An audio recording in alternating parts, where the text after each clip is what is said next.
اعوذ باللہ من الشیطان الرجیم بسم اللہ الرحمن الرحیم لا حول ولا قوة الا باللہ العلی العظیم سلام اللہ علی بقیت الاعظم امام حسین علیہ السلام فور عالمی چینل کربلا مقدسہ کے آن لائن ٹرانسمیشن پروگرام معرفت منتظر اجل اللہ تعالی فرجہ الشریف میں آپ کی خدمت میں حاضر ہیں، اور ہمارے بقیہ جتنی بھی ٹرانسمیشنز ہیں ان کو آپ ملاحظہ فرما سکتے ہیں جادو ٹی وی، روکو T V, Amazon fire T V اور ایپل ٹی وی کے ذریعے سے۔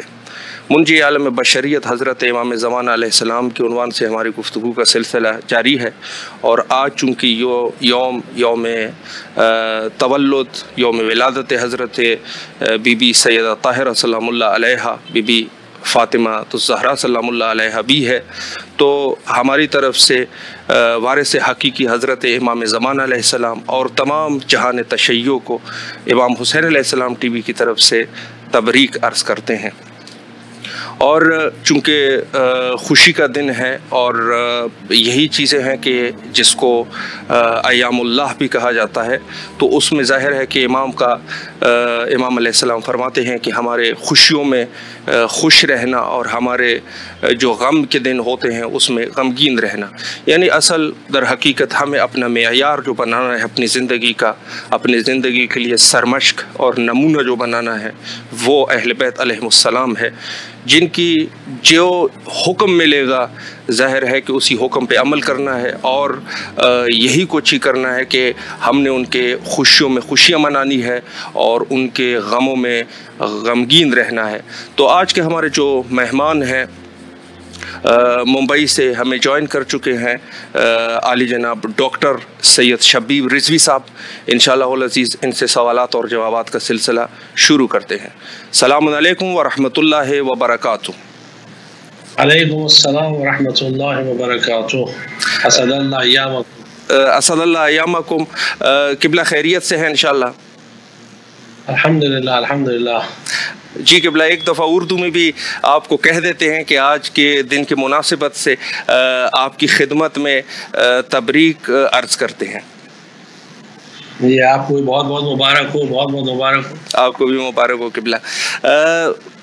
اگر اجازت ہے قبلہ تو سوالات سے پہلے اگر تھوڑا سا 1-2 منٹ مختصراً آپ حضرت بی بی سیدہ طاہرہ سلام اللہ علیہا کی شخصیت پر اگر تھوڑی بہت گفتگو کریں ہمارے ناظرین کے لیے تو ہم آپ کے ممنون ہوں گے۔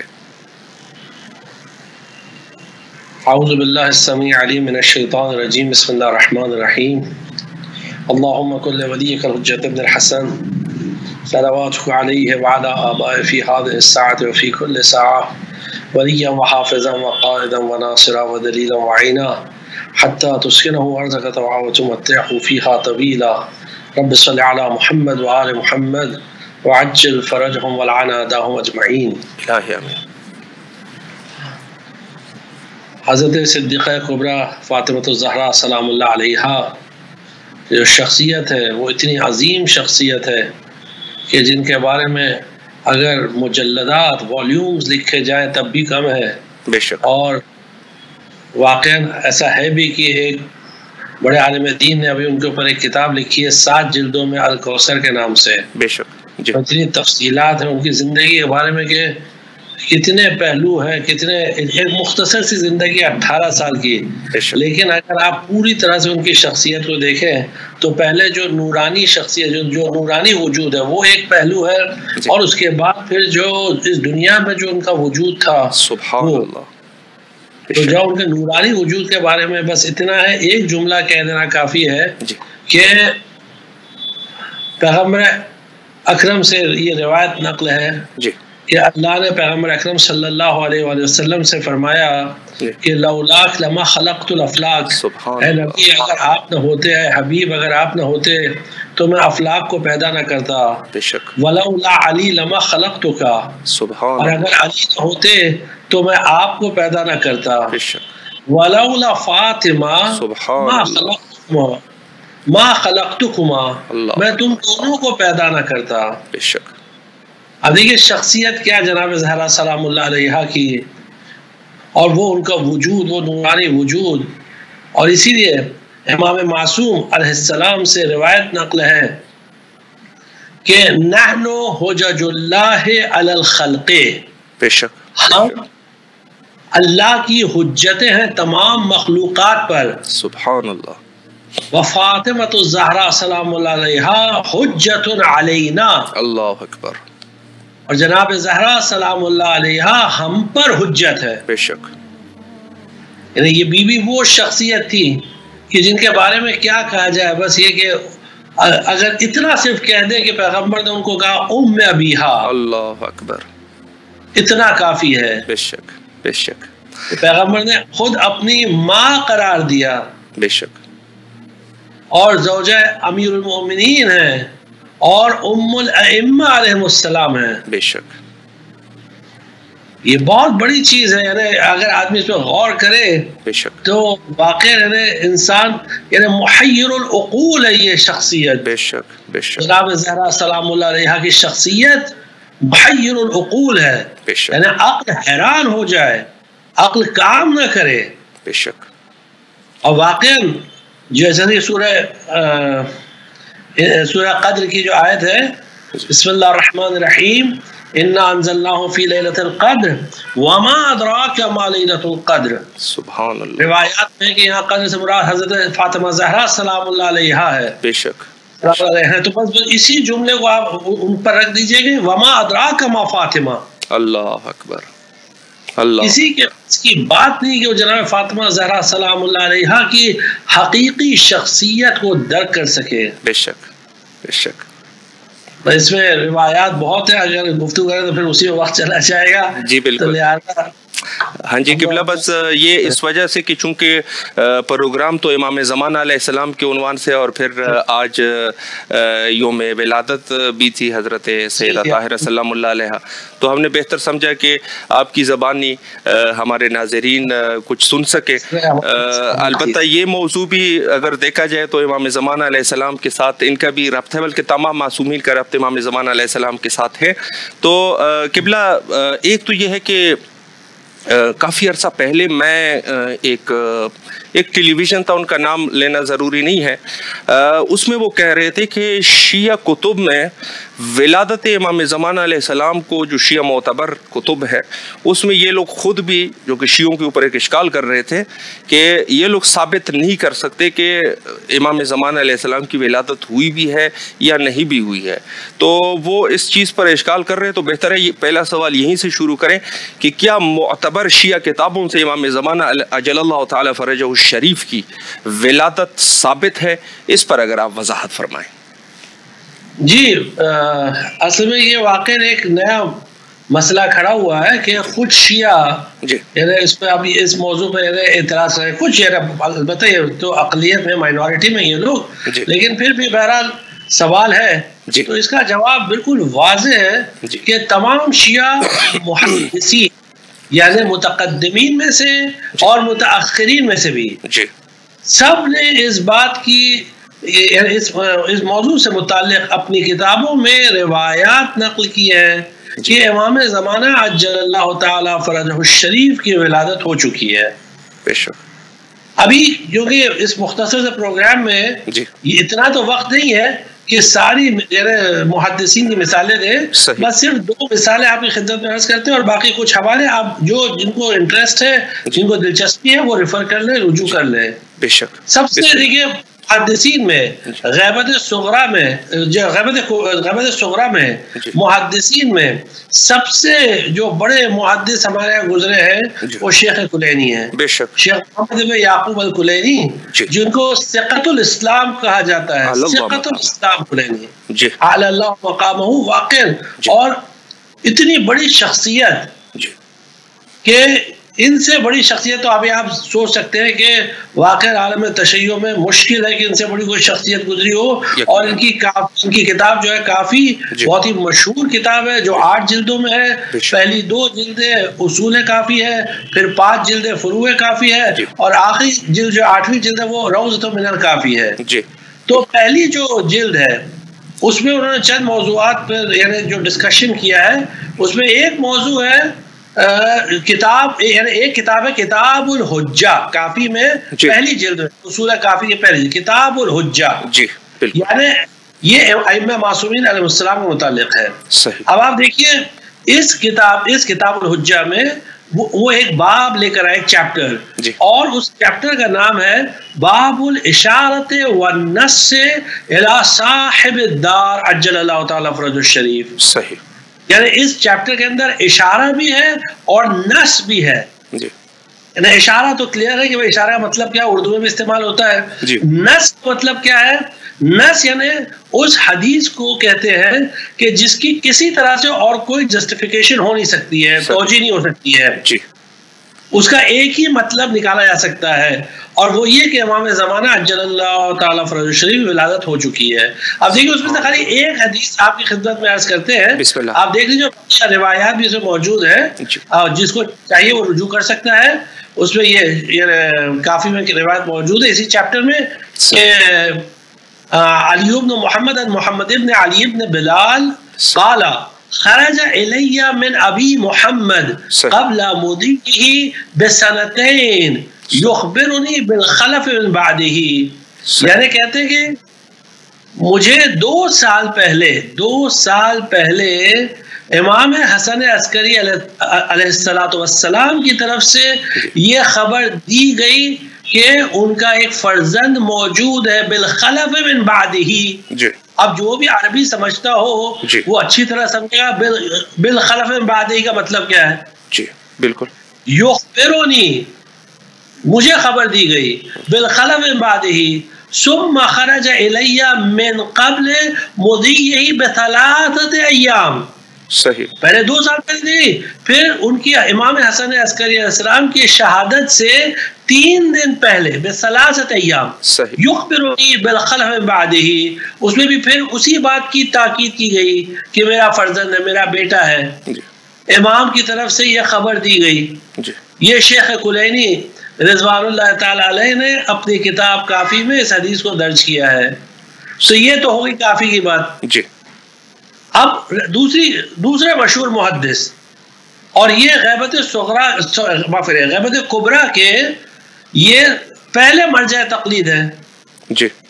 شیخ صدوق جو صدوق کے نام سے مشہور ہے, شیخ کا نام کیا تھا, شیخ محمد ابن علی ابن حسین ابن موسیٰ ابن بابویہ القمی رضوان اللہ تعالی علیہ, جن کا انتقال 381 ہجری میں ہوا. شیخ کلینی کا 329 ہجری میں ہوا تھا, ان کا 381 ہجری میں ہوا, اور یہ بھی شیخ کلینی کے سامنے زانو ادب طے کر چکے تھے. اچھا, انہوں نے ایک کتاب, شیخ صدوق نے ایک کتاب لکھی ہے جو کمال الدین کے نام سے مشہور ہے. بے شک, کمال الدین و تمام النعمہ, یا کچھ کہتے ہیں اکمال الدین و اتمام النعمہ, کوئی فرق نہیں. بہرحال یہ کتاب موجود ہے, اور یہ کتاب انہوں نے امام زمانہ عجل اللہ تعالی فرجہ الشریف کے کہنے پر لکھی. سبحان اللہ, بے شک. یعنی امام نے ان سے کہا کہ تم غیبت کے بارے میں کتاب کیوں نہیں لکھتے ہو. صحیح. اب اگر امام کی ولادت ہی نہیں ہوئی ہے تو غیبت کا کہاں سے سوال اٹھتا ہے. بے شک, بے شک. لیکن امام نے خود شیخ صدوق نے اپنی کتاب کمال الدین کے مقدمے میں لکھا ہے. اب یا تو پھر ہم شیخ صدوق کا بھی انکار کریں اور کمال الدین کا انکار کریں, تمام چیزوں کا انکار کر دیں کہ وہی نہیں ہے. تو اس کتاب میں یعنی کمال الدین میں شیخ صدوق رضوان اللہ تعالی علیہ 42ویں باب میں 42nd چیپٹر میں جو چیپٹر لے کر آئے, اس چیپٹر کا نام دیکھیے کس طرح ہے. باب ما روی فی میلاد الامام, یعنی وہ خاص نام جس کے لیے کھڑے ہونا پڑتا ہے, تو اس کا وہ نام ہے فی میلاد الامام بے شک صاحب زمان سبحان اللہ حجت اللہ ابن الحسن ابن علی ابن محمد ابن علی ابن موسیٰ ابن جعفر ابن محمد ابن علی ابن الحسین ابن علی ابن ابی طالب علیہم الصلاۃ والسلام. اللہم صلی اللہ علی محمد وعلی محمد. جی یعنی شیخ صدوق نے چیپٹر میں نہ صرف امام کی میلاد کا ذکر کیا ٹائٹل کے اندر، خود ٹائٹل کے اندر آپ غور کریے، صحیح، بلکہ انہوں نے پوری جو ان کی لائنیج تھی، جو تبر تھی، جو پوری نسل تھی، یعنی امام کا جو پورا شجرہ تھا وہ بیان کر دیا، بے شک، تاکہ شک کی کوئی گنجائش نہ ہو. جی اب کیونکہ اس میں یعنی اس چیپٹر کے اندر حدیثیں بہت طولانی بڑی بڑی ہیں اور اس میں باقاعدہ پورا سب بتایا ہے. انہوں نے ولادت کا پورا قصہ پوری تفصیل کے ساتھ نقل ہے کہ کس طرح جناب حکیمہ خاتون اس شب میں ٹھہری تھیں اور کس طرح امام حسین عسکری علیہ السلام کو خبر دی. پوری تفصیلات موجود ہے، اگر کوئی چاہے تو اسے رجوع کر لے. جی بے شک، بالکل. تو یہ شیخ صدوق کی بات ہو گئی. اب تیسرے آپ شیخ مفید کی کتاب الارشاد دیکھ لیجئے. جی شیخ مفید کا انتقال 413 ہجری میں ہوا اور وہ شیخ صدوق کے سامنے زانو ادب طے کر چکے تھے. بالکل. اور شیخ مفید تو وہ جن کے لیے توقیات آئی ہیں. بے شک. تو آپ تمام توقیات کا بھی انکار کر دیجئے، شیخ مفید کا بھی انکار کر دیجئے، کتاب الارشاد کا بھی انکار کر دیجئے. بالکل. اب ایک قدم اور آگے بڑھتے پھر یہاں کیونکہ جواب پھر بہت طولانی ہو گیا ہے، کوئی مسئلہ. یعنی آپ دیکھیے شیخ طوسی ہے. جی. اب شیخ ابو جعفر محمد ابن حسن الطوسی جو شیخ الطائفہ کے نام سے مشہور ہے، شیخ الطائفہ، بے شک، یعنی شیعوں کے شیخ. بالکل. اور تاریخ تشیع میں غالباً ایسا ہے کہ شیخ طوسی سے بڑا کوئی عالم پیدا نہیں ہوا. یقیناً. جی. نجف اشرف میں ان کی قبر ہے. شیخ طوسی نے باقاعدہ غیبت امام زمانہ عجل اللہ تعالیٰ فروز شریف پہ کتاب لکھی ہے. جی. غیبت کے نام سے کتاب الغیبہ. جی بالکل ہے. پھر شیخ طوسی سے تھوڑا پہلے تھے مرحوم محمد ابن ابراہیم نعمانی، ان کی غیبت نعمانی مشہور ہے. بالکل بالکل.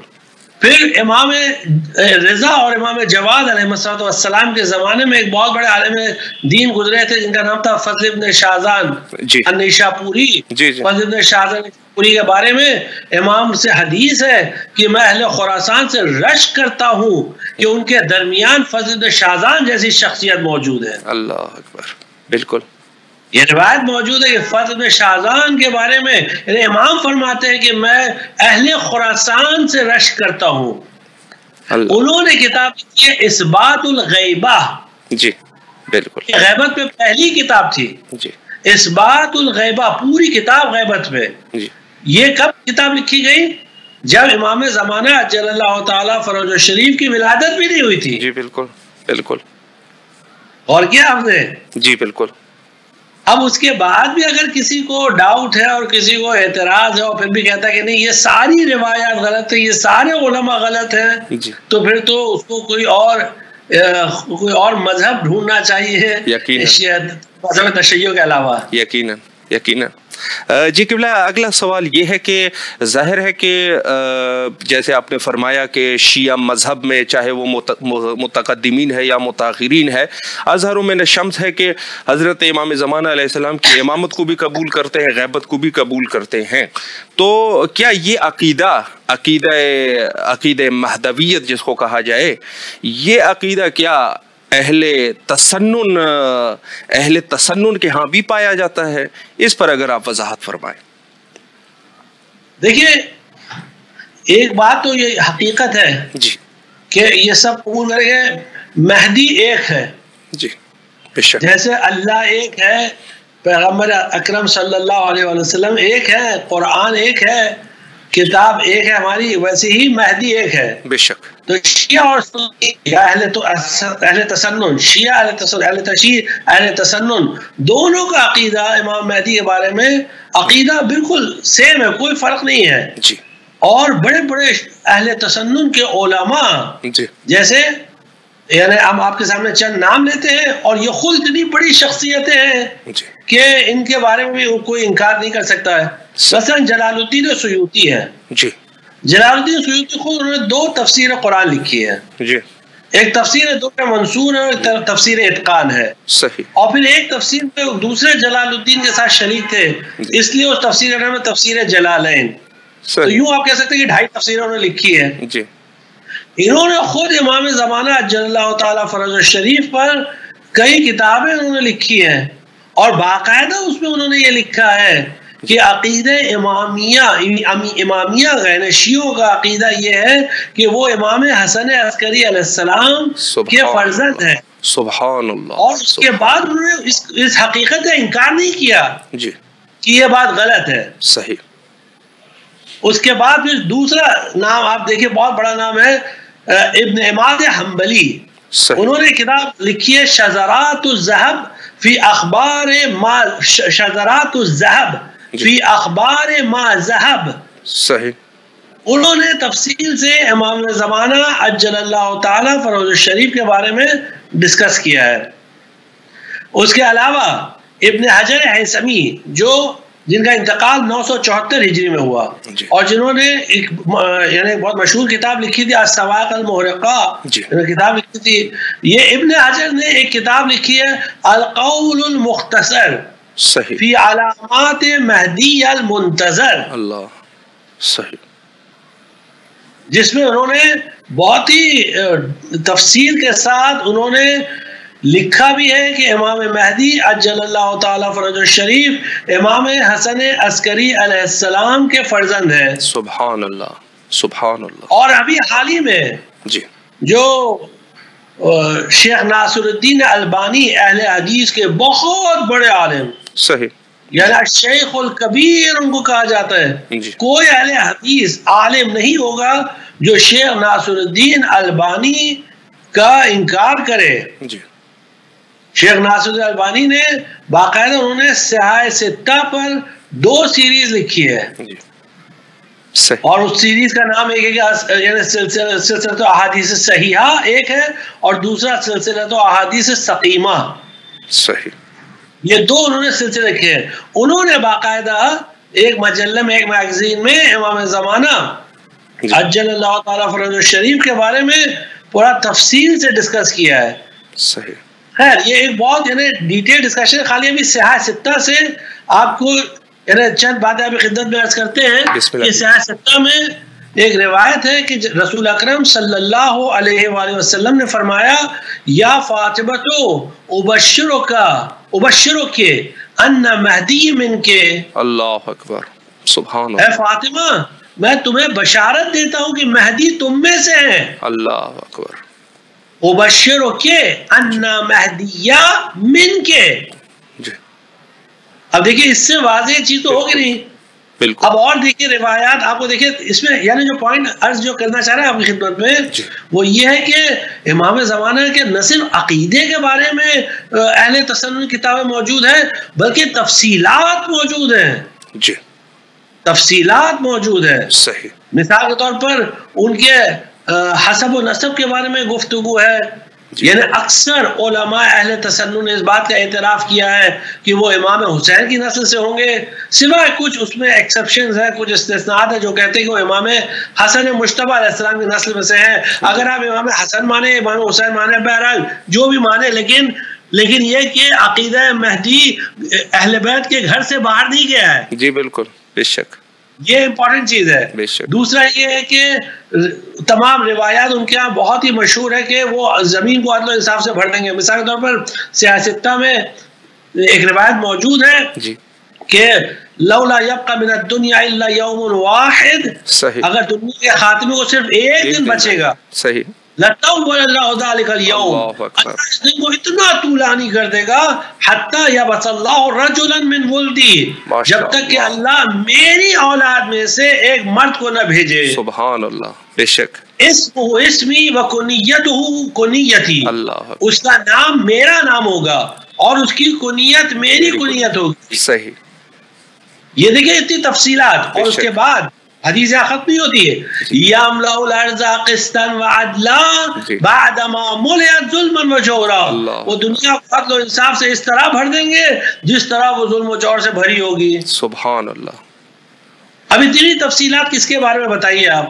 جی بے شک. اور مزید تفصیلات دیکھیے، لکھا باقاعدہ کہ یعنی جب امام مہدی علیہ السلام کا ظہور ہوگا تو حضرت عیسیٰ علیہ السلام بھی چوتھے آسمان سے آئیں گے. اللہ اکبر. اور پھر حضرت عیسیٰ علیہ السلام امام مہدی علیہ السلام کے پیچھے نماز پڑھیں گے. اللہ اکبر. بالکل وہی شیعہ عقیدہ. جی بالکل 100%. اور دیکھیے اس میں بات نکلی ہے تو ضمناً ایک بات آپ کی خدمت میں عرض کر دیں، کیونکہ اس میں اکثر لوگوں میں جھگڑا ہوتا ہے آپس میں کہ کہتے ہیں شیعہ یہ کہتے ہیں کہ مولا کائنات انبیاء اولو العزم سے افضل ہیں. جی. اور اس کو کہتے ہیں کہ بھائی یہ تو مثلاً بلاسفیمی ہے، صحیح نہیں، اس طرح نہیں ہونا چاہیے، عقیدہ غلط ہے. لیکن آپ یہ بتائیے کہ امام افضل ہوتا ہے یا ماموم؟ امام افضل ہوتا ہے. یقین امام افضل ہوتا ہے. اور دوسری بات یہ ہے کہ یہاں امام کون ہے؟ جو مولا کائنات کی نسل میں سے ہے، خود مولا کائنات بھی نہیں ہے. جی جی. اللہ امیر المؤمنین تو ابو الائمہ ہے. بے شک بے شک. اور لکھا ہے باقاعدہ روایات میں ابوہم افضل منہم. جی. سب 12 اماموں میں افضل سب سے امیر المؤمنین علیہ السلام ہے. صحیح. تو جب ان کا بیٹا وہ نبی اولو العزم حضرت عیسیٰ علی نبینا علیہ وآلہ السلام کی قیادت کر رہا ہے تو بقیہ اور کیا بات رہ جائے گی. جی بالکل ایسی ہے یقیناً. آپ دیکھیں کتنی تفصیل کے تفصیلات سے موجود ہے. اب ایک اور حدیث سن لیجئے، مجموع الزوائد. صحیح. بہت مشہور کتاب ہے مجموع الزوائد. جی بالکل. وہ بھی حیثمی کتاب ہے. اس کی 7ویں جلد میں یہ روایت موجود ہے کہ ایک مرتبہ مولا کائنات نے حضرت امیر المؤمنین علیہ السلام نے رسول اللہ سے ایک سوال پوچھا. ظاہر سی بات ہے یہ سوال مسرحی تھا، یعنی مسرحی یعنی دوسروں کو سمجھانے کے لیے تھا کہ مولا کائنات تو جانتے تھے لیکن حجت تمام کرنے کے لیے سوالات کیے جاتے تھے تاکہ دوسروں کے لیے کوئی حجت باقی نہ رہ جائے، کوئی عذر باقی نہ رہے، کوئی یہ نہ کہ ہمیں نہیں معلوم تھا. تو مولا کائنات نے یہ سوال پوچھا، امن المہدی او من غیرنا؟ مہدی ہم میں سے ہے یا ہم اہل بیت کے علاوہ کسی اور سے ہیں؟ جی. تو قال صلی اللہ علیہ وآلہ، پیغمبر نے جواب میں فرمایا بل منا. اللہ اکبر. اللہ اکبر. نہیں، وہ ہم میں سے ہیں. بے شک. یعنی دوسرا کوئی سوال ہی نہیں اٹھتا، بل منا. اب اس میں اگر آپ جو بھی اگر عربک گرامر سے تھوڑا بھی واقف ہے تو یہ لفظ بل جو آ رہا ہے تو اس سے جو ہے وہ دوسرے جتنے امکانات ہیں سب ختم کر دیے جاتے ہیں. من غیرنا کے امکانات ختم کیے جاتے ہیں. کوئی پاسبلٹی نہیں، کوئی چانس نہیں کسی اور کا. بالکل. اور پھر پیغمبر اور وضاحت فرماتے ہیں بنا یختم اللہ کما بدا بنا. ہمارے ذریعے اللہ اس یعنی اسلام کو منزل اختتام تک پہنچائے گا، دین کو منزل اختتام تک پہنچائے گا جس طرح ہمارے ذریعے اس نے شروعات کی. اللہ. وَبِنَا يُسْتَنْقَدُونَ مِنَ الشِّرْكِ، اور ہمارے ذریعے تمام عالم بشریت کو شرک سے نجات دلائی جائے گی، ہمارے ذریعے. بے شک بے شک. کیونکہ ظاہر سی بات ہے یہ کب کی بات ہے؟ یہ رسول اللہ کے زمانے کی ہے؟ نہیں. کسی اور زمانے کی بات ہے؟ نہیں. یہ بات یہ کب ہوگی؟ جب امام زمانہ عجل اللہ تعالی فرج الشریف جب ظہور فرمائیں گے. بالکل بے شک. اس سے پہلے تو ممکن نہیں ہے. تو بنا یستنقدون من الشرک. اور اسی یعنی یہ قرآن کی آیت کی تشریح کری ہے حدیث جو سورہ بنی اسرائیل کی آیت ہے وَقُلْ جَاءَ الْحَقُّ وَزَهَقَ الْبَاطِلُ إِنَّ الْبَاطِلَ کَانَ زَهُوقًا. اے پیغمبر کہہ دیجئے کہ حق آ گیا اور باطل نیست و نابود ہو گیا، اور باطل کا تو کام ہی تھا نیست و نابود ہونا اور مٹ جانا. اور شرک تو اتنا شرک ظلم عظیم، شرک سے بڑا ظلم تو کوئی ہے ہی نہیں. سب سے بڑا ظلم شرک ہے. اور پھر پیغمبر پھر فرماتے ہیں وَبِنَا يُعَلِّفُ اللَّهُ بَيْنَ قُلُوبِهِمْ، ہمارے ذریعے اللہ تمام لوگوں کے دلوں میں الفت پیدا کرے گا اور ان میں اتحاد پیدا کرے گا. سبحان اللہ. تو اتحاد بھی جو ہوگا وہ اہل بیت کے ذریعے ممکن ہے. بے شک. اگر کوئی یہ سوچ رہا ہے کہ وہ اہل بیت کو چھوڑ کر اتحاد کرے تو وہ ناممکن ہے. بے شک بے شک. تو اب یہاں صرف ایک سوال رہ جاتا ہے، کچھ لوگ جو اکثریت اہل تسنن کو اس بات کا انکار کر دی پیدا ہوئے یا نہیں ہوئے. جی. اب دیکھیں یہ بالکل اگر آدمی تھوڑا سا اپنی عقل کو استعمال کرے بالکل تو اس کو خالی ایک یعنی ایک لائٹ میں آپ دیکھیے اس کو سمجھ لیجئے گا کہ پہلے تو ایک حدیث مشہور ہے کہ یعنی بہت ہی مشہور ہے 271 یعنی طرق سے اسناد سے نقل کی گئی ہے، مختلف علماء نے نقل کیا ہے، تمام علماء اور محدثین نے اپنی کتاب میں سے نقل کیا ہے، اور وہ حدیث یہ ہے جو جابر بن سمورہ سے نقل کی گئی ہے کہ لا یزال ھذا الدین عزیزا قائما حتی یکون فیہ 12 خلیفہ. اللہ یہ دین اس وقت تک عزیز اور یعنی باعزت اور قائم رہے گا جب تک کہ اس میں 12 خلیفہ ہوں گے. سبحان اللہ. پھر اس کے بعد یہ ہوا کہ جابر بن سمورہ کہتے ہیں جیسے ہی پیغمبر نے یہ جملہ فرمایا تو کچھ لوگ شور مچانے لگے، ہلہ کرنے لگے، یعنی غالباً شاید ان کو یہ بات پسند نہیں آئی. صحیح. ہو سکتا ہے ان کے کچھ منصوبے تھے جو ناکام ہو رہے تھے. اللہ اکبر. بے شک. تو اس لیے وہ شور مچانے لگے. جی. تو میں سن نہیں پایا کہ پیغمبر نے پھر کیا فرمایا، لیکن میرے والد پیغمبر سے بہت نزدیک بیٹھے ہوئے تھے نا، سمورہ جو جابر کے والد تھے. جی. تو میں نے ان سے بعد میں پوچھا کہ پیغمبر نے کیا فرمایا، تو میرے والد نے کہا کہ پیغمبر اکرم صلی اللہ علیہ وسلم نے فرمایا کہ کلہم من قریش، یہ سب کی سب قریش سے ہوں گے. صحیح. 12 خلفاء کی بات ہو رہی ہے. جی جی. اب آپ دیکھیے کئی لوگوں نے 12 یا خلیفہ اس کو جسٹیفائی کرنے کی کوشش کی الگ الگ طریقے سے، اور ناکام ہوئے. آج تک کوئی کامیاب نہیں ہوا یقیناً. اور یہ کیونکہ ابھی یہ بہرحال تفصیلات میں نہیں جانا ہے، اگر کسی کو تفصیلات دیکھنا ہے تو کتاب منتخب الاثر دیکھ لے، آیت اللہ لطف اللہ صافی گلپیگانی کتاب ہے، اس کی پہلی جلد میں فرسٹ والیوم میں انہوں نے تفصیل سے اس کا ڈسکشن کیا، بڑی تفصیلات کے ساتھ. یعنی یہ کتاب اردو میں بھی اس کا ترجمہ ہوا ہے اور انگریزی میں ترجمہ ہوا ہے، آپ دیکھ سکتے ہیں. تو اس کی تفصیلات میں نہیں جانا، لیکن بس خلاصہ یہ ہے کہ 12 جانشین ہوں گے. جی. اور پھر اس کے بعد بقیہ حدیثیں تو ابھی آپ نے سنی کہ پیغمبر نے فرمایا کہ وہ دنیا کو عدل و انصاف سے بھر دے گا، جس طرح وہ ظلم و جور سے بھری ہوگی، یعنی ظالموں کا خاتمہ کر دے گا. اب کیا ہوا کہ بنی عباس، بنی امیہ، بنی مروان، یہ سب اس انتظار میں تھے کہ اگر کوئی مہدی ان کے یہاں پیدا ہو تو ہم اس کو ختم کر دیں تاکہ ہمارے حکومت کا خاتمہ نہ ہو. بہرحال سلسلہ چلا، سلسلہ بنی عباس تک پہنچا، اور معتمد کے زمانے میں جو امام حسن عسکری علیہ السلام کا زمانہ تھا، تو معتمد نے کیا کیا کہ امام حسن عسکری علیہ السلام کو عسکر میں رکھ دیا سامرہ میں. صحیح. اب وہاں تاریخ میں ملتا ہے کہ کوئی بھی قابلہ یعنی جس کو کہتے ہیں اردو میں دائی کہتے ہیں، یعنی مڈ وائف، جو ولادت میں مدد کرتی ہیں عورتیں، تو مڈ وائف یعنی قابلہ، یا کوئی بھی کنیز یا کوئی بھی خادمہ، کوئی گھر کی عورت ایسی نہیں بچی تھی کہ جس کے لیے یعنی باقاعدہ یہ لوگ آتی تھی، یعنی یہ قابلہ آتی تھی اور کنیزوں کی اور خادمات کی جو ہے وہ چیکنگ کرتی تھی کہ کسی یہاں کے آثار ہم تو نہیں ہیں. اور روایات میں باقاعدہ موجود ہے کہ جس طرح حضرت موسیٰ علیہ السلام کی ولادت کو اللہ نے مخفی رکھا، اسی طرح اللہ نے امام زمانہ علیہ السلام کی ولادت کو مخفی رکھا، اور جناب نرجس خاتون سلام اللہ علیہا کے ذریعے ولادت ہوئی.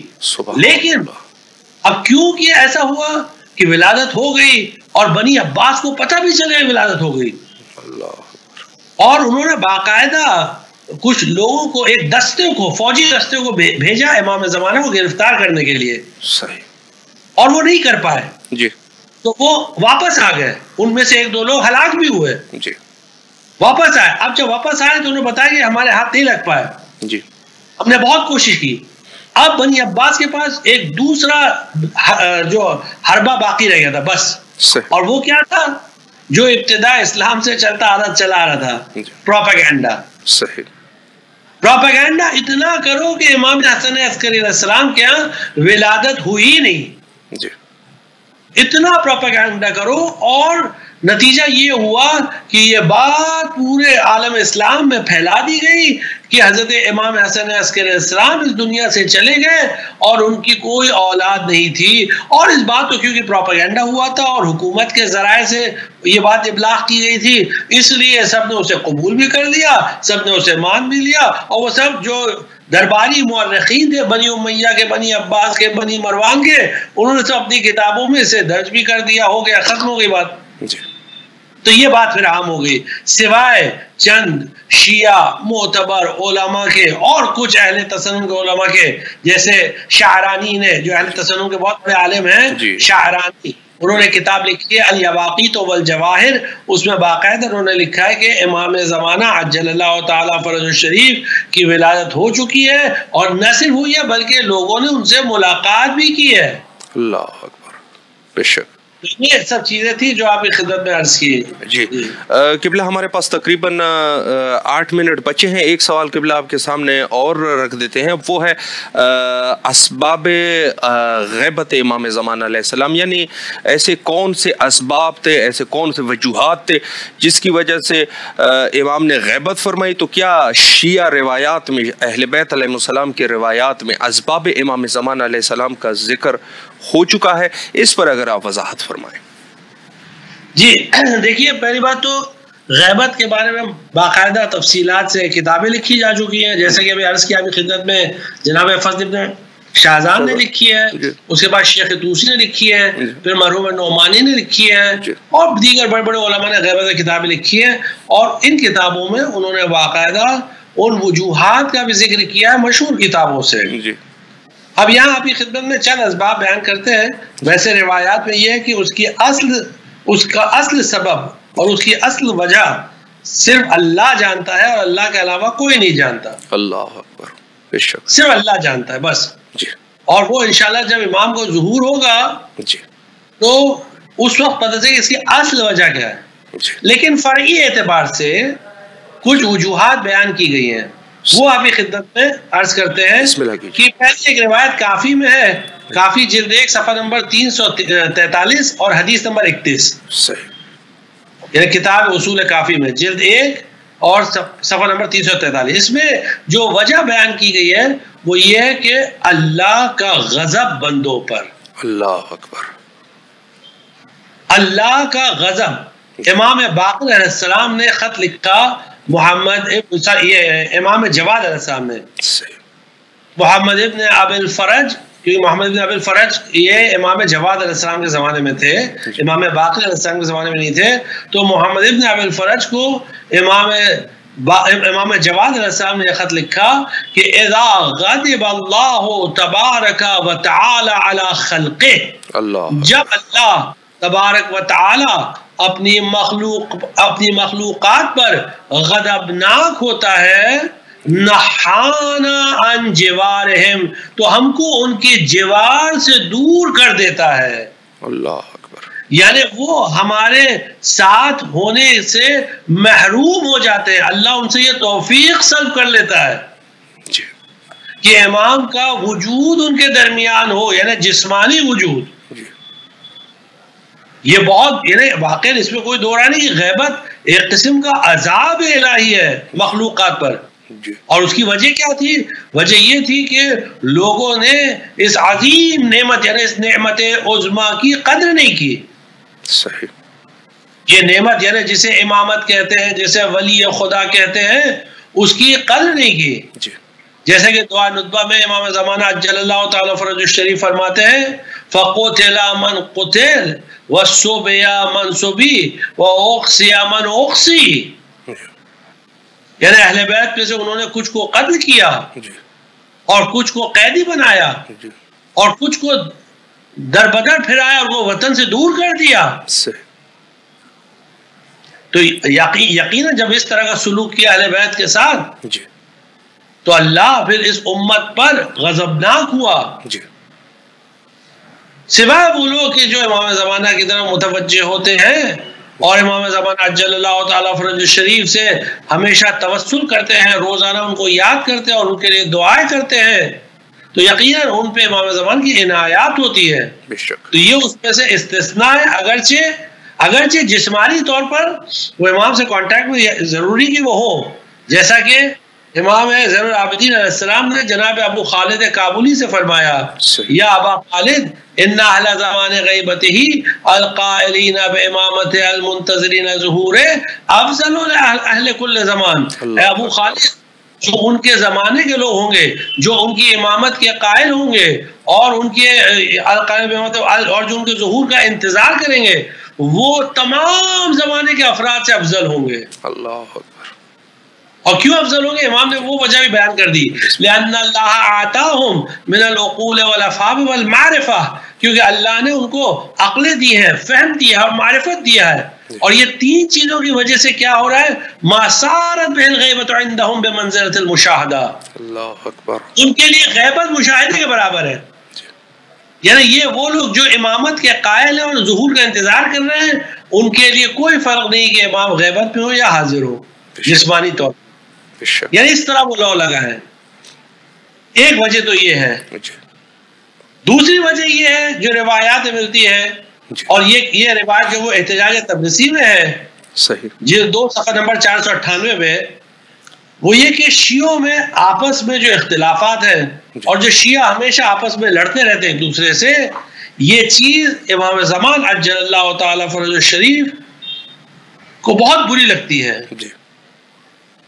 اور امام نے اس کو ایک سبب بنایا ہے، یعنی ریزن بتایا ہے کہ جس کی وجہ سے وہ اپنے شیعوں سے ملاقات نہیں کرتے ہیں. اب دیکھیں حدیث کا جملہ کیا ہے. یہ توقیع امام زمانہ عجل اللہ تعالی فرجہ الشریف نے شیخ مفید کو لکھی. اس توقیع میں وَلَوْ أَنَّ أَشْيَاءَنَا وَفَّقَهُمُ اللَّهُ لِطَاعَتِهِ، یعنی اگر ہمارے شیعہ اللہ ان کو اپنی اطاعت کی، اپنی فرما برداری کی توفیق عنایت فرمائے، عَلَىٰ اجتماع من القلوب، اگر ہمارے شیعوں کے دل ایک ہوتے، اللہ اکبر، دل ایک ہوتے، اجتماع من القلوب، کس چیز میں؟ فی الوفاء بالعہد علیہم، اللہ اکبر، جو ان سے عہد و پیمان لیا گیا ہے اس میں وہ سب ایک ہوتے، ان کے دل ایک ہوتے، آپس میں لڑتے نہیں رہتے، آپس میں بغض اور کینہ اور حسد کا شکار نہیں ہوتے، شیطان کے وسوسے کا شکار نہیں ہوتے، تو کیا ہوتا؟ لما تأخر عنہم الیمن بلقائنا، اللہ اکبر، تو وہ ہماری ملاقات کی مبارک ملاقات سے محروم نہ ہوتے، اس میں تاخیر نہ ہوتی. اللہ اکبر. یہ تاخیر کیوں ہو رہی ہے؟ یہ وجہ ہے. مولا قبلہ آپ کے توفیقات میں اضافہ فرمائیں. اور سوالات کی ایک لسٹ ہمارے پاس موجود ہے، اور آپ کے اس پروگرام کے درمیان بھی مومنین نے بھی 2-3 میسج کر لیے جس میں سوالات ہیں، لیکن ٹائم جو ہے وہ قبلہ وقت کے دامن میں مزید گنجائش نہیں ہے. انشاءاللہ العزیز آپ کی قیمتی گفتگو اگر دوبارہ بھی آپ سے آپ کے پاس ٹائم رہا تو انشاءاللہ العزیز آپ کی خدمت میں ضرور حاضر ہوں گے. اور ایک دفعہ پھر امام حسین علیہ السلام ٹی وی اور امام حسین علیہ السلام ٹی وی کے تمام اراکین کی طرف سے آپ کے نہایت ہی ممنون اور مشکور ہے کہ نہایت ہی قیمتی آپ کے مصروفیات کے باوجود آپ نے یہ وقت نکالا اور ہم آپ کی خدمت میں حاضر ہو سکے. شکریہ جزیلا، شکریہ. مولا سلامت. التماس سے دعا فی امان اللہ. خدا حافظ. خدا حافظ. جی یہ تھے ہمارے ساتھ عالی جناب ڈاکٹر سید شبیب رضوی صاحب.